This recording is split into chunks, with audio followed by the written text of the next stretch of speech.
First tonight, the push to get you into a home you can afford to call your own, with indications of how the government wants to free up more land and make it easier and cheaper to build new houses. Finance Minister Bill English revealed plans on TV1's Q&A programme this morning. He spoke with political editor Corin Dan, who joins us now. Corin. Good evening. Well, after considering the Productivity Commission's report on housing for some months now, Finance Minister Bill English will take a package of reforms on housing affordability to Cabinet tomorrow. What's very clear from talking to him today, though, is he is keen to get a lid on those runaway house prices and make sure he keeps alive the dream of the Kiwi dream of home ownership. It's spring open home season and real estate agents are preparing for another frantic day. Every open home is really busy, not enough properties to show people.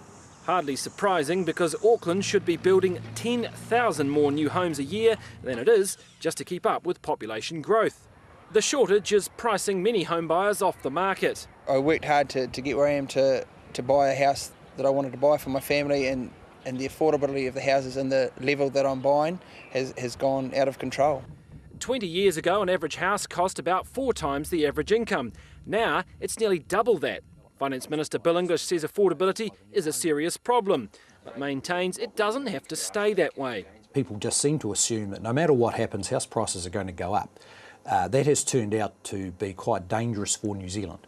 So we don't accept that house prices automatically have to rise. He says one way to get prices down is to boost the supply of houses. The thrust of it is to make it easier, both commercially and in the planning process, to enable more houses, not just greenfields, but also within the cities. Crucial to the reforms will be law changes that will help councils open up more suitable land and reduce the red tape around building consents.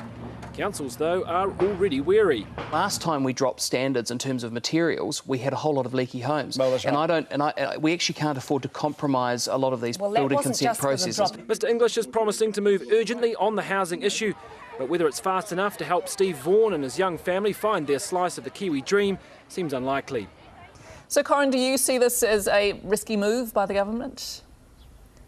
Yeah, well, very risky to go wading into housing at any time for any government. It is a hornet's nest in this country. Look, the problem for the government is if it simply increases supply too much and we see a big drop in prices, it's going to upset an enormous number of New Zealanders who have billions and billions invested in housing. If it does nothing, that is also risky, because there are increasing numbers of young New Zealanders frustrated and angry about not being able to get that home ownership that they want. So yes, it is risky, and Bill English is treading very carefully. Already opposition parties saying this is actually just too timid, it's tinkering. They would rather see a capital gains tax as a way of trying to get housing under control. National doesn't favour that option, so it's putting its stock, if you like, in this idea of boosting supply. We'll have more reaction to this story tomorrow. OK, thanks for that, Corin. That's political editor Corin.